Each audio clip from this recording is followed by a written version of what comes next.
Alone is a word that stands by itself, carrying the austere, solitary beauty of its own meaning, even as it is spoken to another.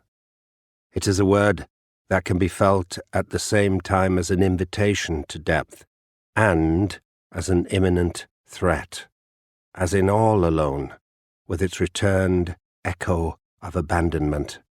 Alone is a word that rings with a strange finality, especially when contained in that haunting aggregate, left all alone, as if the state, once experienced, begins to define and engender its own inescapable world.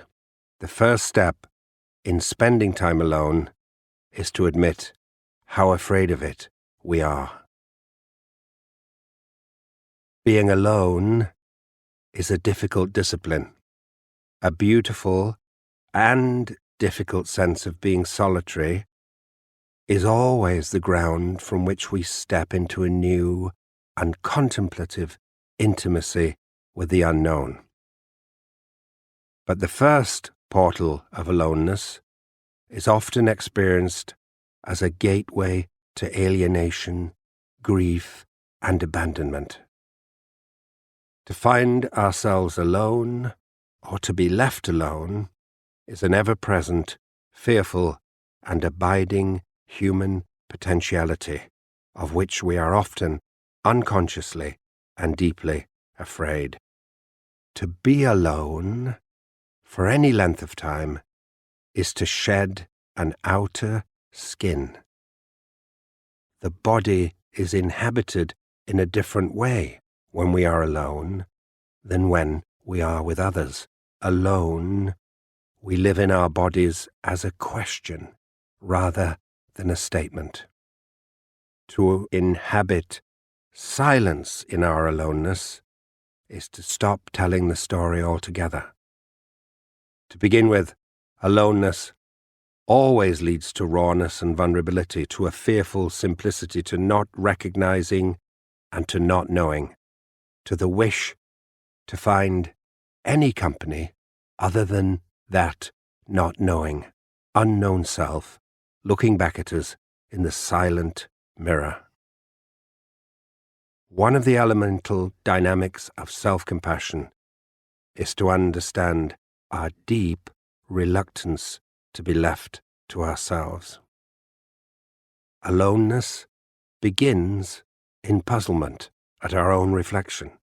Aloneness begins in puzzlement at our own reflection, transits through awkwardness and even ugliness at what we see, and culminates one appointed hour or day in a beautiful, unlooked-for surprise at the new complexion beginning to form, the slow knitting together of an inner life, now exposed to air and light. To be alone is not necessarily to be absent from the company of others.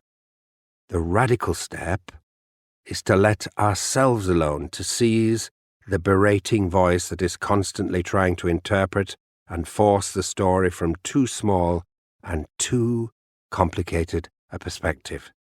Even in company, a sense of imminent aloneness is a quality that can be cultivated.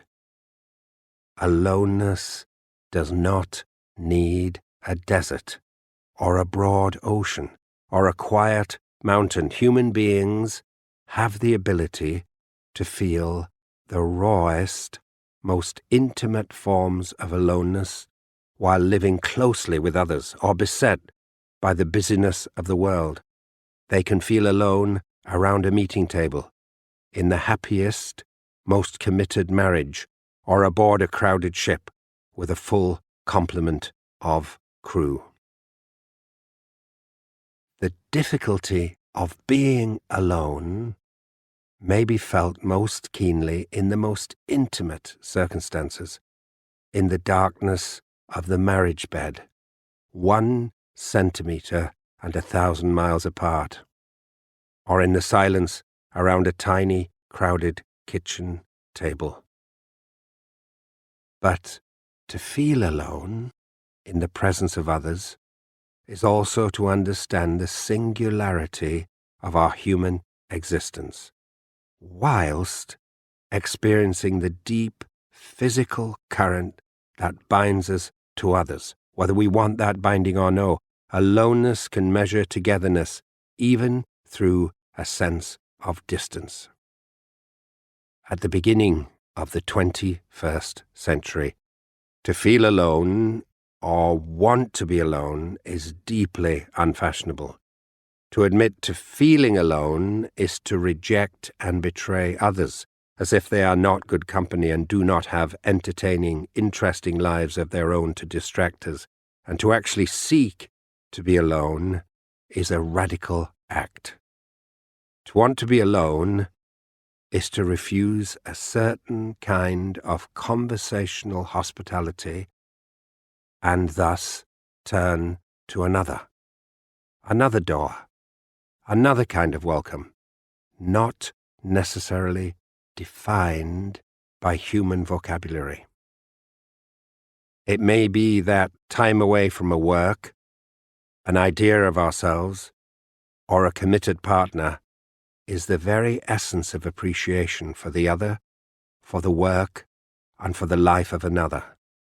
To be able to let them alone as we let ourselves alone, to live something that feels like a choice again, to find ourselves alone as a looked-for achievement, not a state to which we have been condemned.